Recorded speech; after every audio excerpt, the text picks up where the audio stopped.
Hello, friends. Bonjour, chers amis. Lorsque vous cherchez des réponses à certaines des questions les plus complexes de la vie, vers qui vous tournez-vous? Vers des amis, des membres de la famille, des enseignants ou des pasteurs?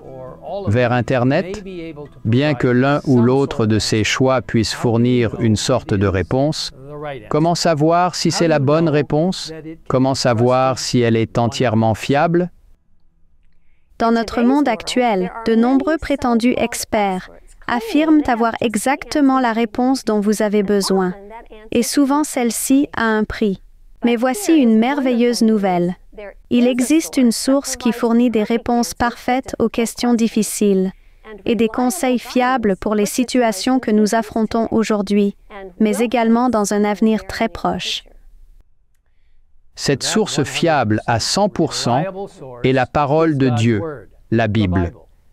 C'est la norme d'or, le discernement entre la vérité et l'erreur.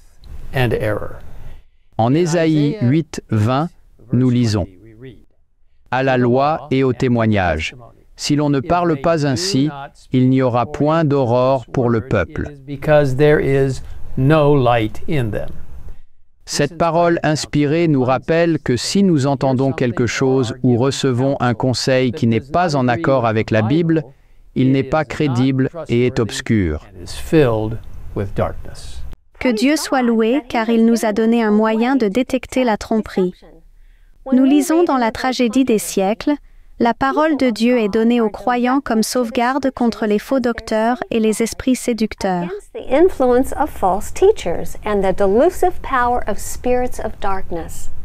Parce que Satan sait que la Bible nous procure une sagesse et une direction divine, nous sommes avertis qu'il se sert de tous les moyens pour empêcher les gens de se familiariser avec les Écritures, dont les déclarations claires et précises dévoilent ses desseins. Chers amis, des temps préoccupants nous guettent. Les tromperies de Satan deviendront de plus en plus sophistiquées jusqu'à usurper l'identité de Christ lui-même. Il accomplira des miracles et beaucoup seront trompés. Ellen White déclare « La contrefaçon sera si parfaite qu'il ne sera possible de la démasquer que par les Écritures. C'est, en effet, par ces dernières qu'il faut éprouver la nature de chaque déclaration et de chaque miracle. » Il est donc très important que nous comprenions les Écritures par nous-mêmes. Lorsque nous passons du temps dans la parole de Dieu, le Saint-Esprit nous aidera à discerner avec clarté le caractère de Dieu, de son gouvernement et de ses desseins, et nous aidera à obéir à sa volonté. On nous dit que seuls ceux qui se seront fortifiés par l'étude des Écritures pourront subsister au cours du dernier conflit. Chacun devra résoudre cette question vitale. Obéirai-je à Dieu ou aux hommes? Dans sa miséricorde, Dieu donne toujours à son peuple les informations dont il a besoin pour se préparer à l'avenir. Par exemple, Jésus a averti ses disciples 3 fois de ce qui allait lui arriver. Peu avant sa crucifixion, il leur a donné encore plus de détails et leur a clairement dit « Voici, nous montons à Jérusalem, et le Fils de l'homme sera livré aux principaux sacrificateurs et aux scribes. Ils le condamneront à mort, et ils le livreront aux païens, qui se moqueront de lui, cracheront sur lui, le battront de verge, et le feront mourir. Et 3 jours après, il ressuscitera. » Jésus n'aurait pas pu être plus clair. Pourtant, au moment de la crucifixion, les espoirs des disciples ont été anéantis. C'était comme si Jésus ne leur avait jamais dit ce qui allait se passer. Pourquoi n'ont-ils pas entendu et compris? Ellen White dit qu'il attendait un règne temporel et l'affranchissement de la puissance romaine. Ils ne pouvaient supporter la pensée que celui en qui étaient concentrées toutes leurs espérances dut subir une mort ignominieuse.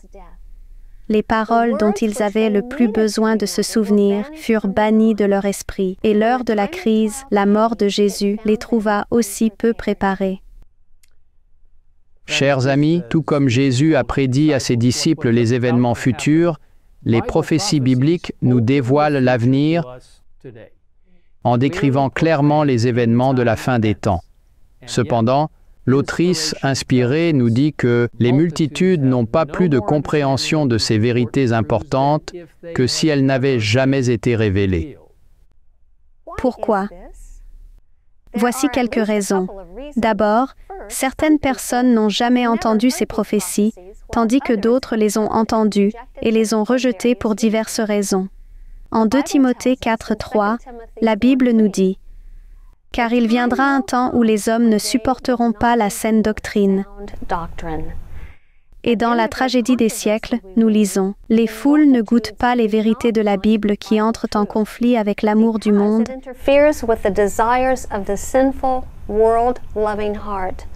Et Satan leur fournit les chimères qui leur plaisent. Mais voici la bonne nouvelle. La voix de Dieu continue de parler à travers sa parole. Ces prophéties sont vraies et nous avons la promesse que Dieu aura cependant sur la terre un peuple qui s'attachera à sa parole et qui en fera la pierre de touche de toute doctrine et le fondement de toute réforme. Dans notre prochaine vidéo, nous examinerons plus en profondeur pourquoi il est si important de comprendre les Écritures par nous-mêmes et comment le faire. En attendant, je veux vous encourager à télécharger votre exemplaire gratuit de la tragédie des siècles si vous ne l'avez pas encore fait et à lire le chapitre 37 intitulé « Les Écritures, notre sauvegarde ». Le livre est disponible sur l'URL en bas de l'écran. Prenons un moment pour prier ensemble. Père céleste, merci pour la parole de Dieu. Merci de ce qu'elle est une ancre, un fondement. Merci de ce qu'elle est, oui, ta parole. Aide-nous à la prendre au sérieux, à adopter une approche réfléchie pour discerner pleinement tes intentions à notre égard dans nos vies personnelles et dans la vie de l'Église.